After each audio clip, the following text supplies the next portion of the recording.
বন্ধুরা, এই মুহূর্তে আমি অবস্থান করছি ফকিরানী নদী অর্থাৎ ভবানীগঞ্জ বাজারে বেলি ব্রিজের উপরে। এটা মাছ বাজার পার হয়ে এসে এটা পুরাতন ব্রিজ এটা মূলত অনেকে পুরাতন ব্রিজ নামে চিনে, এছাড়া বেলি ব্রিজ নামে চিনে। তো এখানে আমি অবস্থান করছি, ফকিরানী নদীটা আপনাদেরকে দেখাচ্ছি। যে নদীটা আসলে অনেক সুন্দর একটি পরিবেশ এখানে, কিন্তু নদীটি গত বছর অনেক যত্ন করে খনন করা হয়েছে। খনন করার পরে নদীতে সাধারণত নদী এই সময় শুকিয়ে যায়। এবছর নদীতে প্রচুর পানি রয়েছে এবং পানিগুলো অনেক স্বচ্ছ, অনেক নির্মল। এই ফকিরানী নদীটা মূলত জোতবাজার থেকে শাখা হিসেবে আত্রা নদী থেকে বের হয়ে এসছে এবং ফতেপুর বাজার, ভবানীগঞ্জ পৌরসভা এবং এরপরে তাহিরপুর পৌরসভা, নলডাঙ্গা বাজার হয়ে নাটোরের চলন বিলে পতিত হয়েছে। তো বলাই চলে এই নদীটা অনেক বড় একটি নদী এবং অনেক গুরুত্বপূর্ণ একটি নদী। বিশেষ করে মাল আনা নেওয়ার ক্ষেত্রে তাহিরপুর একটি বাণিজ্যিক পৌরসভা, এবং সেই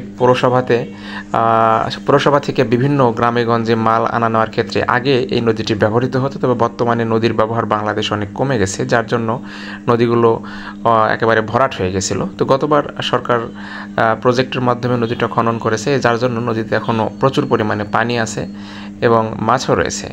তো সবচেয়ে বড় কষ্টের বিষয় দেখুন, এই ব্রিজের নিচে অসংখ্য ময়লা আবর্জনা, বাজারে যেসব উচ্ছিষ্ট আবর্জনা সেইগুলো এই নদীতে ফেলা হচ্ছে।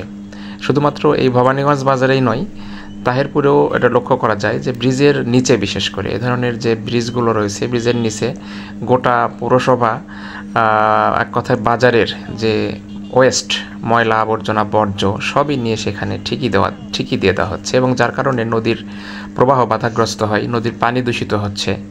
এগুলো কর্তৃপক্ষ নজর দিয়ে দেখা উচিত বলে মনে করি। যেহেতু ভবানীগঞ্জ একটি পৌরসভার মধ্যে জনগণ অবশ্যই একটু স্বাস্থ্যসম্মতভাবে বসবাস করবে, এটাই সকলের চাওয়া।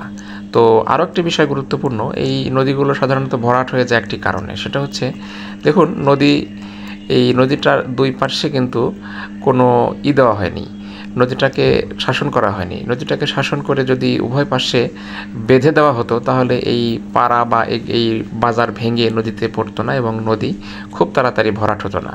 বিশেষ করে এ ধরনের প্রজেক্ট পৌরসভাতে আসে কিনা আমার জানা নাই, আসলে পরে অবশ্যই আমি কর্তৃপক্ষের দৃষ্টি আকর্ষণ করছি, নদীর দুই পার সুন্দর করে বেঁধে দেওয়া উচিত। বেঁধে দেওয়া দিলে কি হবে, এই আশেপাশের লোকজন নদীর পাড়ে এসে বসে এখানে অবসর সময় কাটাতে পারবে। এছাড়া এই নদীর এই জায়গাটা একটা টুরিস্ট স্পটে পরিণত হবে। আর যখন এই পারগুলো বেঁধে দেওয়া হবে তখন এ ধরনের ময়লা আবর্জনা মানুষ আর ওই বাঁধানো জায়গায় ফেলতে সাহস পাবে না। তো দেখুন অনেক ময়লা আবর্জনা, যেটা আমাকে খুব খারাপ লাগলো, যার জন্য এই ভিডিওটা করলাম। কর্তৃপক্ষের অবশ্যই নজর দিয়ে এগুলো মেরামত করা উচিত, পরিবেশকে দূষণমুক্ত রাখতে আর কি।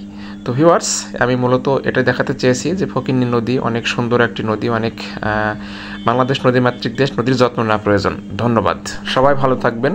পরবর্তী একটি ব্লগে আপনাদের সাথে আবার দেখা হবে।